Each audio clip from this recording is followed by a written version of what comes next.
Good afternoon, everyone. My name is Amanda Nicholson. I'm Laurie Collins, and together we will be co-facilitating our session on small group math instruction online.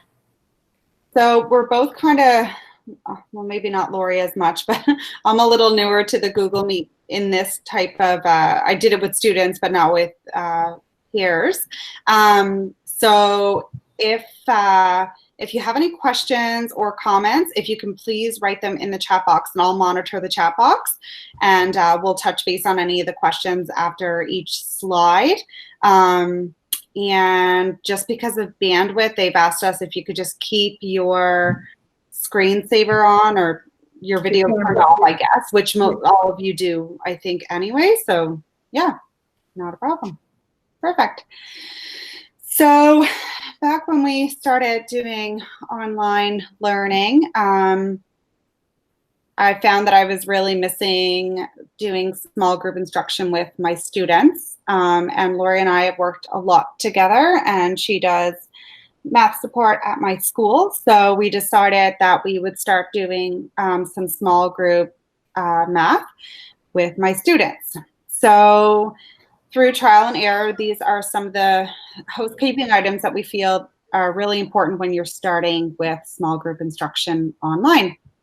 So before you begin, obviously you need to create a Google Classroom, create a Google Meet link, and that link will appear in the classroom, which makes it easy for the students to click on and access. Add grid view extension, which mine's not working and neither is Laurie's, but hopefully by September. It was finicky there for both of us the last couple of times we did small group work, but that is something that's helpful to have when you're doing that. Select your groups, send emails to parents about availability, so making sure to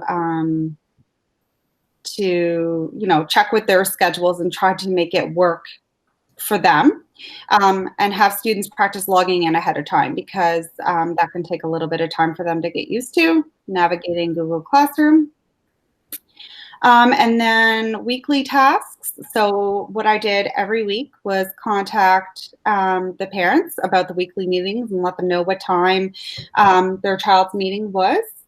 I would send an email letting them know any materials that they would need, and I would collect my materials. And then plan your lesson. So we would do a warm-up and a task each lesson. So any questions on that, on those housekeeping items, on just getting started? And Laurie, I can't see the notes that we made at the bottom. No, because it's in present mode, yeah, so you won't be able to see presenting. I forget, just yeah. No, it looks good. I don't think there was any questions there. Nope, I'm watching the chat here. So. All right, good. We'll continue on. So some things that we kept in mind when selecting our student groups was to select students of similar ability. And this is important because if you're, honing in on a specific outcome or a specific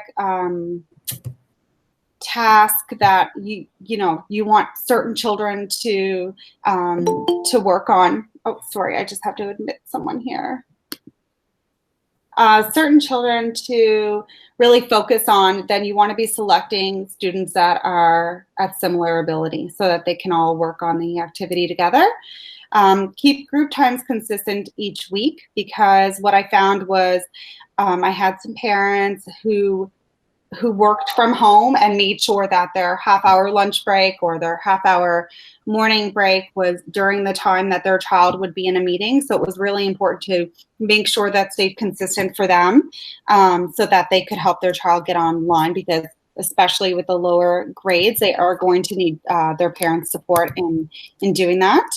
And then adjust groups and times as needed. So in the beginning, we did find that some of the groups, maybe one child continuously did not show up and they weren't going to be making it. So we had to make some switches in groups, or we found, certain students were struggling with different things. So we had to switch them around, but just make sure that, if you do that, you're obviously contacting the parents and and letting them know that needs to happen, and try to find another time that works for them.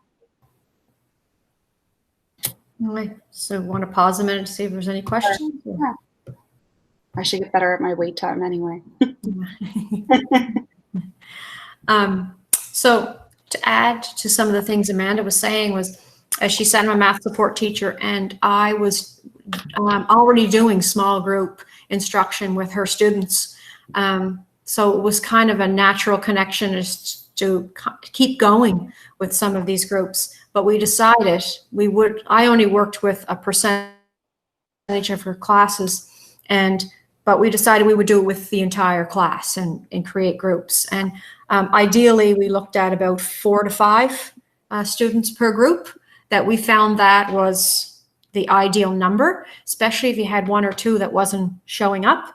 It also allowed for those rich conversations to happen if you had a few more students participating. But then once you got beyond that group of 5, sometimes it became too challenging for everybody to have a turn to really share their thinking. Yeah, it became a little busy, and that's another reason that it's important to select students with similar abilities, because you're going to have, you want those rich conversations happening, and it's easier for that to take place naturally if the students are at the same level. So we put together some student norms for online, quite similar to what you would do in the classroom. So you can see we put a few of them together. You can look through them and read them. We really stress the importance of being on time, that they showed up on time, because sometimes we had students joining in 15 minutes late, and then we're already halfway through the lesson, and then you're trying to catch them up or repeat the task that you were already had started. So we found that very challenging if students didn't arrive on time. Also, we often had another group starting immediately after. So we had to really stick to our time restraints. We know how hard it can be when a student shows up to class late to catch them up. It's even harder. It's even more difficult because of the time constraints online. So that became a little bit of a challenge. We did pretty well. The parents were good about getting most of the students on time, but you always felt bad when a student showed up 15 minutes into the lesson, and you felt like you needed to catch them up. So everything started to run late. It was a domino effect. Another thing that we were really encouraged, or we had students have their mic muted at all times unless they were called upon to share. And that was very important because at the start, like we would always, the mic would be open just so they could say hello, and we could chat with them for a couple of minutes just to see how their week was going, and they got a chance to chat with their friends. But of course, there was a lot of background noise in some of the homes, so that made it difficult for students to hear. So when the teacher was speaking or when the students were sharing, so that became quite distracting. So we just had everyone mute their mic until they were asked to share, and at that point we would say you could unmute your mic to share, and that worked out very well. It did, and they were really good about that. They would raise their hand if they needed to share or ask a question. Something else that we think is really important is for an adult in the home to be in the room with the child, because it's not as easy to control them per se when they're not with you in the same room. So sometimes we'd have a child not paying attention or kind of like rolling around on the floor just like we would in our class, but we're not there with them, so it wasn't as easy to get them back where they needed to be. So having a parent in the room, and again, I don't know if we're talking about this on another slide or not, Laurie, but just how sometimes the parent was learning right alongside the child. Because as we know, math has changed from when we were children, and parents struggle with how we teach math now. So it was kind of nice for parents to sit with their child, see where their child is in math, but also learn some tools that they could use to help their child at home. So that was really important. And we had parents that actually would do the lessons with the children, which was really nice to see. And then just to add that about the parents being present in the room, it also gave them the understanding, or they were able to see how their own child was progressing with the math. So in some cases, it was an eye-opener for parents to realize, say, oh, my child is struggling with this, and I really don't think he or she should be struggling with this. So that was also something that was valuable information for parents. For parents. We do have a question, Laurie. Just Sandy's asking, how many times a week did you meet with your groups? Yeah. So we met once a week for 30 minutes for each group. Yeah. And we found that very effective. Even just for, well, first the family's time commitments and even our own time commitments, because we were meeting with every group. I think we had 5 groups from your class, Amanda. Yeah. I was also working with another class, like a grade 2-3 class, French immersion, from the same school. So I had double the groups that I was working with. So that was, we found ideal, that once a week, and the kids look forward to it. And they still were, they were engaged every week that they were showing up, which was very nice to see. Yeah, we had a really great turnout. Mm-hmm. And they enjoyed it. Yeah. We had some fun. So that made the buy-in a little bit better. Right. So here's an example of the lesson structure that we followed, and we tried different things going as we went along. And sometimes we just tried to do one task, and we kind of changed the lesson structure up a few times. And things always didn't run smooth, or as we would like it. But after 3 or 4 weeks, because it was a learning curve for all of us. But after 3 or 4 weeks of doing the small groups, everything started running very well. Students were engaged. They did look forward to their weekly math group, and there was some amazing learning happening, I have to say.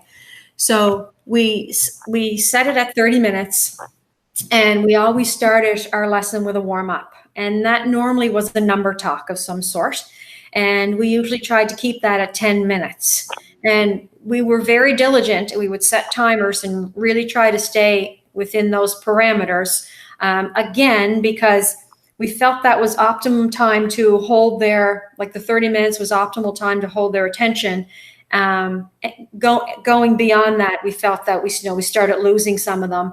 But we also sometimes had groups playing back to back. So it forced us as well just to stay on task. So we would start with a number talk where they would work independently. And then we would always allow time to share at the end. So probably about 4 or 5 minutes for the warm up, we would allow for share time. And that gave each student a chance to voice their understanding or their strategy or whatever the task may be, and to share. Which was another reason, sorry, Laurie, which was another reason that keeping it to 4 and 5 students was a good number, because each of them always had a chance to do their share. And it was also enough to students to create that variety in various ways or various strategies that they may solve the problem, or may view the number talk. So we felt that was definitely an ideal number.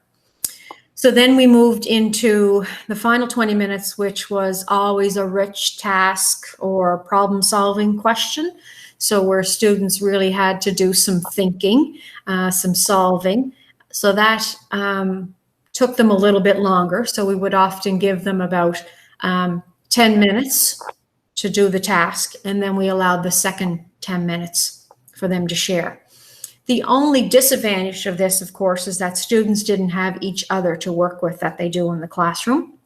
But we did have a couple instances where Amanda has a set of twins in her classroom, so they would log on together and they would work together. And then sometimes in another classroom, I had some students who were family, like were cousins. So sometimes they would log on and both of them would be there. So in those instances, there were small cases where they could work together, but that was the only drawback that we found, is that they were on their own, but they did have the parent there to help them.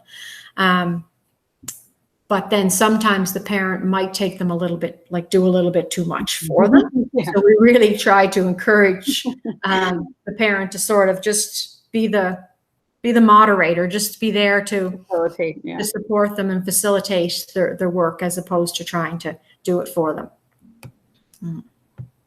So any questions? Any other questions about that?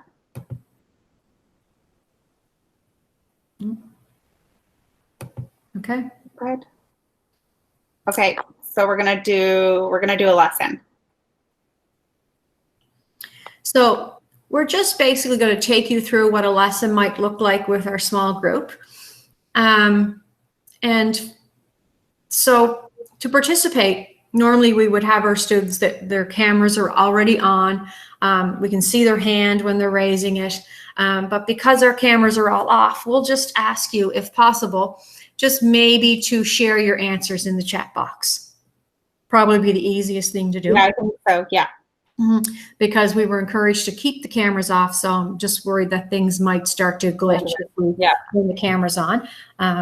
So Amanda's going to get you started on our warm-up. Okay, so this is Which One Doesn't Belong. I'm not sure if you're all familiar with these types of activities, but they're so much fun. This is one actually that another teacher made, I think, wasn't it, Laurie? Yeah, it was one of our math coaches or math support teachers that actually put this together.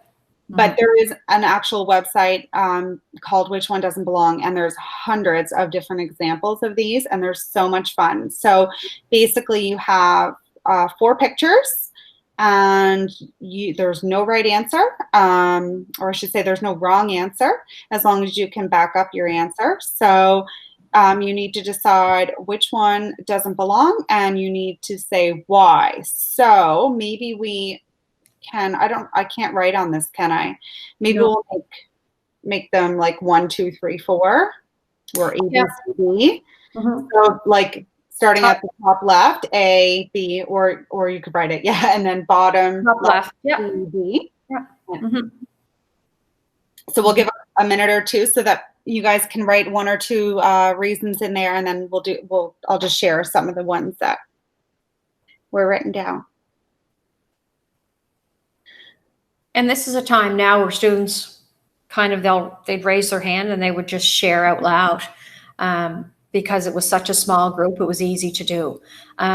It's more like Amanda teaches grade 2, so it would be more challenging to have them put that in the chat box. It's easier for them to share verbally.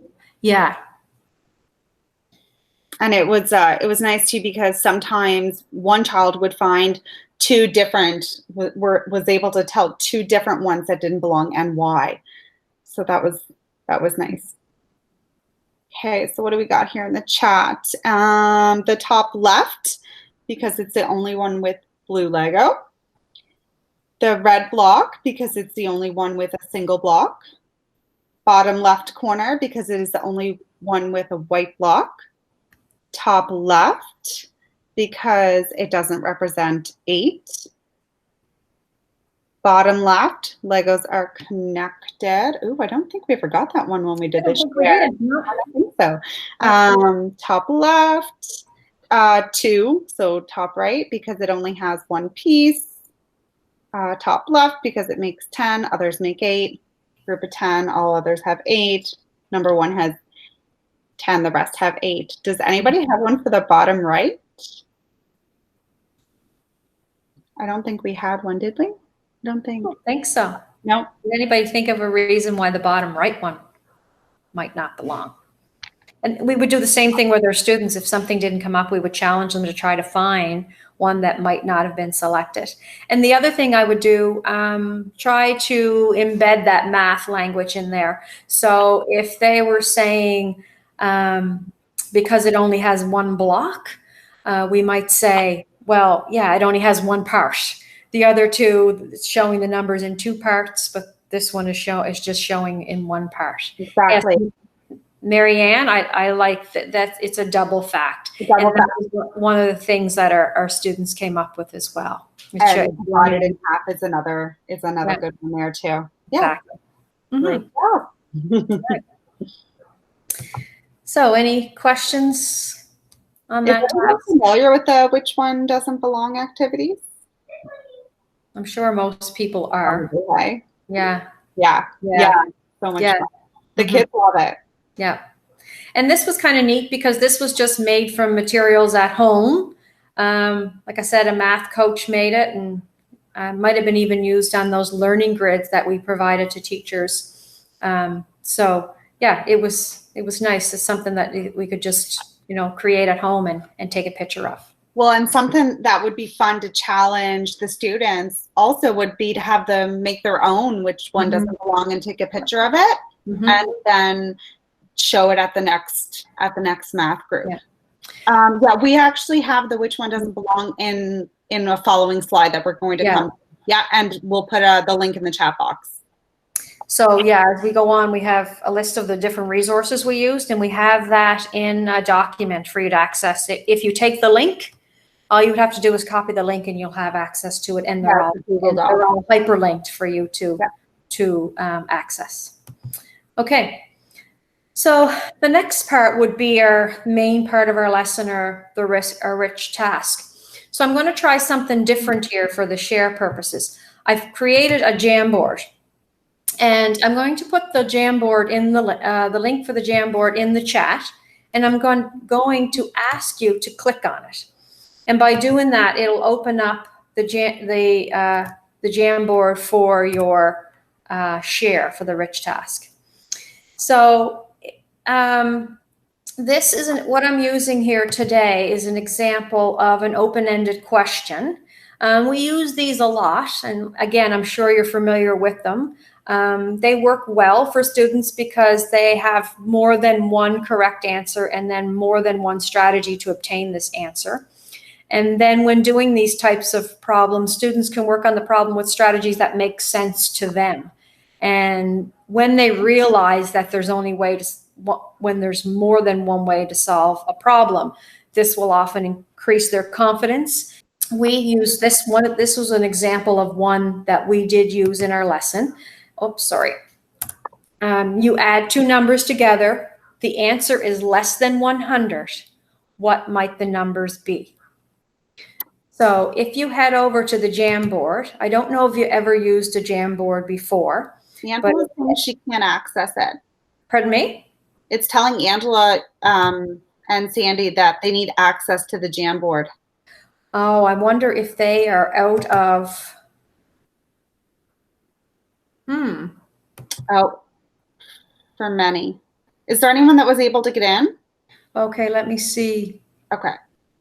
Need to change the settings? Oh, yeah. I don't know if that's going to work. I don't know how.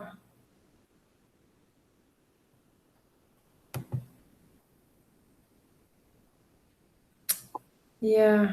Angela says go to share. Yeah. But it's telling me I have to, I would have to put. Yeah, I think that should work, Laurie. Try that out. Go to share, click edit. Check now, maybe. Okay, I mean, but it's just to add people in. Okay, let me try again. Let me see if it'll. It says sharing there now on the end. Trying. So that should work. Yeah, I'm in now. Okay, that should work. Good. Group effort. Yeah, thank you.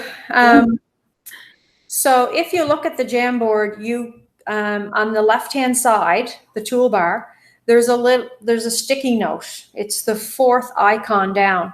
And if you click on the sticky note, it'll open up. And then there is where you can essentially type your answer. So I'll put one there as an example for you to see. And then when I click save, view only. Pardon me? It's in view only. We can't add to it. Oh, darn. Carrie, did you click on the Jamboard link? It's not. It says answers can change.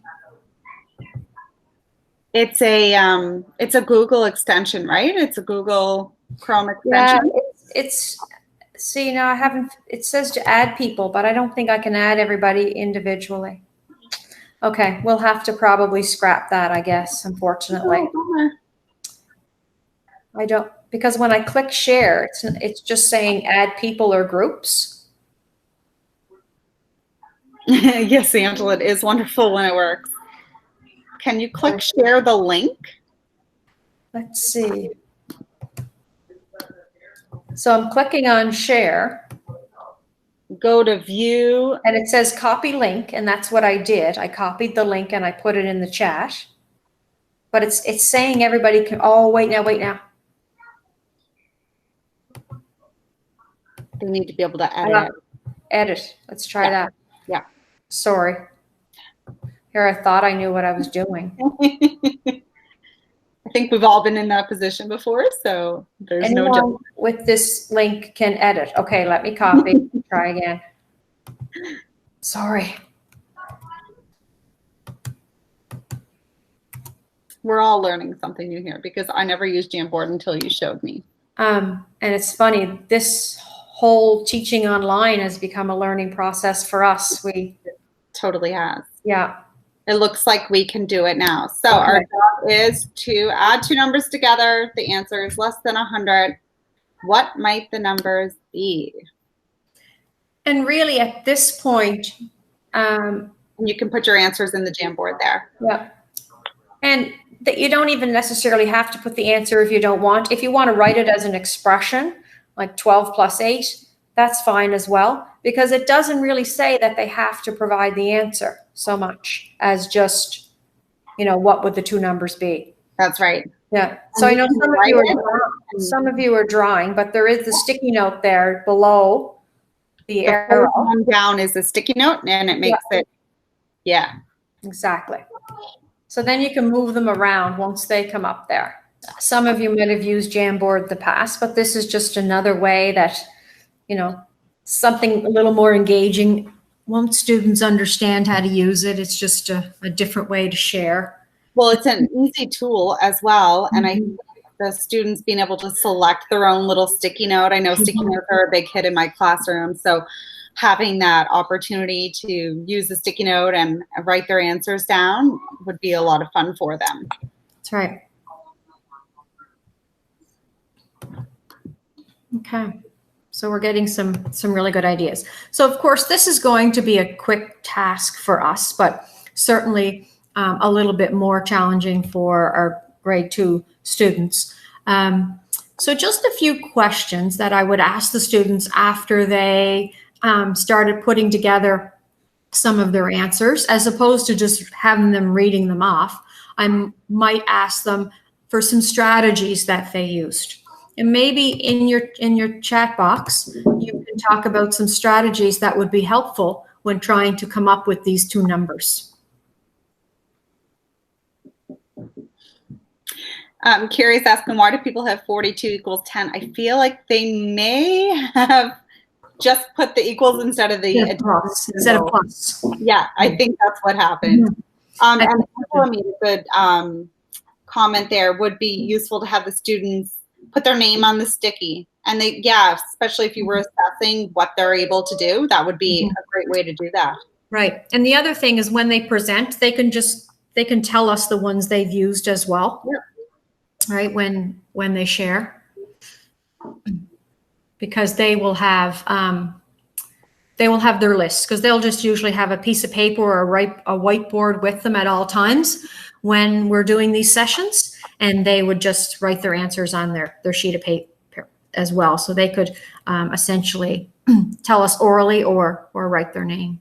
And we had 2 groups in particular that were very strong in number sense. So that's my next slide. Oh, I was just going to say, rather than having them write one, we would have them write multiple. Oh, yeah, they would. Sorry, Amanda. Yeah.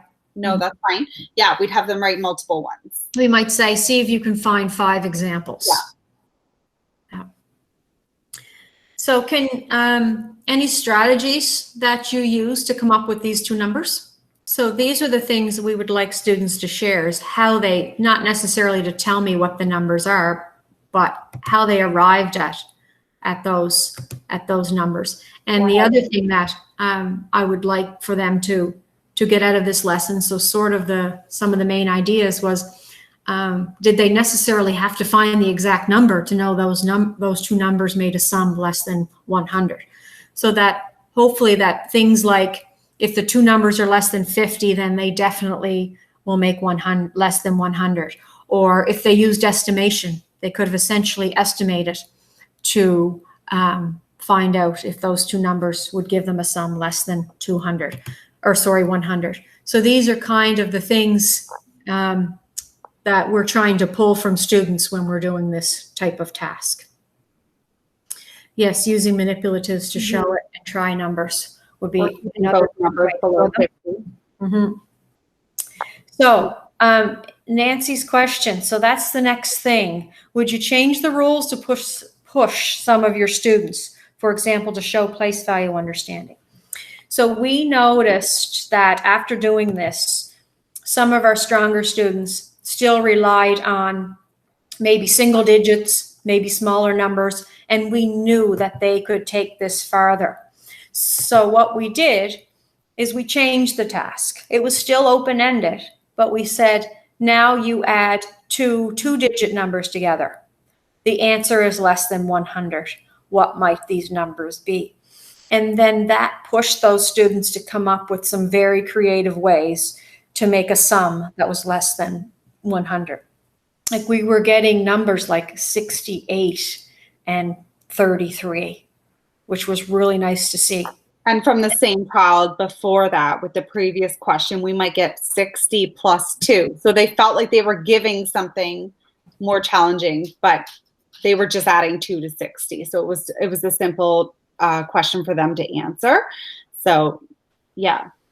And then the other way to challenge them is if they didn't give the sum, we could ask them what the sum would be, or what sum would those two numbers make, and how did they solve it. So just as a little extension in the share for them to, for those that could handle it. Any other questions thus far? And like I said, this was just one sample of what we used. We had all kinds of different tasks that we used on a given week, but we're going to show you some of our resources that we used as well. Okay, so here's an example, Amanda. Do you want to talk about these? Yeah, the open number lines.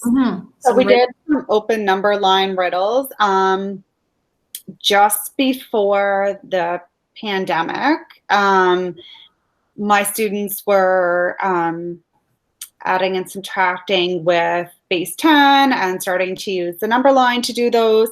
So these were some of the questions that were really good to see how they were doing, how they were holding on to that learning that they had just been introduced to. So this question here says, I'm the number you land on when you start at 25 and jump forwards 12. What am I? And so they would essentially draw an open number line and show what they did on their number line and then share what they did. And this proved to be quite tricky in the beginning. They were overthinking it. They were adding. They saw 25 and 12. They would automatically just add those two numbers together. So there was a lot of conversation about what the question was asking. It gave us a good insight into where they were with their problem solving. And what we did, depending on the group we had, I just modified those two numbers. So some of them were grade 2. This was grade 2. Yeah. So yeah, I might start with a larger number, and even the number they jumped forward was a little more challenging. So we just quickly changed them depending on the group that was coming in. So we put a lot of things on Google Slides so that we were able to easily make those changes as we needed to. And even if we felt we needed to do another, or we had the time for another, we could just easily switch up the numbers. And then here's a different one. I am the number you land on when you start at 67 and jump back 24. What am I? So we had several different ones for both addition and subtraction. And it was nice to see the different ways that they jumped on the number line and how they broke apart that number when they were solving it. And it was fun to watch them when they realized they didn't have the right answer. We'd have, 3 or 4 children that would have all very close answers, but they weren't all the same answer. So then they were going back, and you could really watch their thinking. You could see them like erasing their whiteboard and trying it again. And this was a really great working task. So there was a question about the virtual manipulatives. We didn't have this group into the virtual manipulatives. They mostly would do it on a piece of paper or a whiteboard. I think if we had more time, we would have gotten there with the virtual manipulatives. But we started it a little later, like after COVID started. Like we didn't start this right away. Like probably we were more than a month out of school when we started. And again, we were kind of learning as we were going, and the students were learning. So we were gradually introducing new things. But I actually did some I tutor students in mathematics, and with some of my students, I continued online tutoring, and I used a lot of the virtual manipulatives with them. So we have a page as well on the virtual manipulatives, and I'll get into that in a little more detail, how that worked. We also teach at a school that a lot of children didn't have access to technology. So some of them were, using their mom's phone, or using like an iPad that wasn't compatible as easily. So if we could even just get them online, that was our goal. However, knowing that there's a possibility that we might end up back online, this will be something I introduce in my classroom, the online manipulatives, maybe in small groups, maybe in a center. I'll probably start right off the get-go in September, just showing them how to work a couple of my favorite ones from here, so that if we do go online, the students will have they'll be familiar with those. Okay, here's some of the resources that we used online. I'm going to try to get you the link for that, because each one of them is actually hyperlinked. So if you have that, you can click on it, and it'll give you a second to go through it and to see some of them. You have the link there, Laurie? Yeah, I'm trying to access it here. I don't know if I can get it on this or not. I can switch my screen and grab it. Can you? Yeah. Because there's 2 different ones, the virtual manipulatives as well. Oh, yeah. Actually, I got it, Amanda. Got it? Okay. Yeah. So I'm going to put this in the chat box for you. This will allow you to access all of those sites. And like I said, they are hyperlinked. A lot of our warm-ups came from these websites. So Which One Doesn't Belong is on there. Estimation 180 is on there. Number Talk Images is great. The other one they loved, we did Estimation Clipboard with them. And they had a lot of fun with that one. Yeah, they did. Steve Wyborny, and also some Splat games. They enjoyed that. Do you want to check to see if that works, that link? That should take you to that Google Doc, and everything should be linked there for you, and you can access all of the sites. And the virtual manipulatives are on the second page of that. Right. So you can make a copy of that link, and then you'll have it. And then on the next page is a virtual manipulatives resource. So basically, that is the bulk of our presentation. We put up our email addresses if you have any questions. Again, we did it to the point where this is very low tech. A lot of things I shared on my whiteboard. I guess I didn't show them my easel. So the other way that we shared a lot, we both had larger whiteboards at home, and that was very helpful. Let me see if I can put that up there to show it to you. So it's just kind of a little stand-up easel here. And as they were sharing, I would just kind of write their answers. You know, very, very low tech, but easy to do. And I would flip the screen back and forth, the computer, and it's a tabletop easel. So I found that very, very helpful. Something else that I did when we kicked off the online learning is I sent home a letter to parents of, I can't remember what it was called, like Get Ready for Math or something like that. And it had a list of all the different materials they could find in their home that they could use as manipulatives for math class. So a lot of the students had like a bin of those things ready to go if they needed to use any manipulatives as well. It was a math coach that sent me that letter. But if you don't have a copy of it, send me an email and I'll send you a copy of that letter.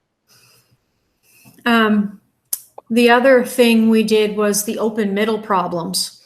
And for those, they required the digits 1 to 9.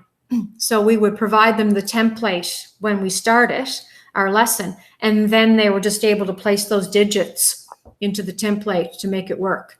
So that was helpful. And it was very interesting, the different ways they made them. Like some of them showed up with a deck of cards, which was great. Others made the numbers on some cereal boxes, so they were a little more rigid. And some were just out of paper, which was fine. But it was very, it was just small little things like that we would have them, you know, create ahead of time so they were ready. A little tidbit of information. Some of you may know this, but I'm taking my master's in early elementary pedagogy, and my professor yesterday was telling us that if you call the casino once a year, they will give you 50 free decks of cards. Nice. So if you're not familiar with that, apparently they do that. I will be calling them because if we end up going back to online learning, I'd love to be able to give each of my students a deck of cards to take home because I'm sure some of you teach in schools as I do where the children may not have those materials at home. So to be able to give them those materials to take home with them will be helpful as well. And as we know, there's thousands of great math games we can play with cards. Right, exactly. Yeah.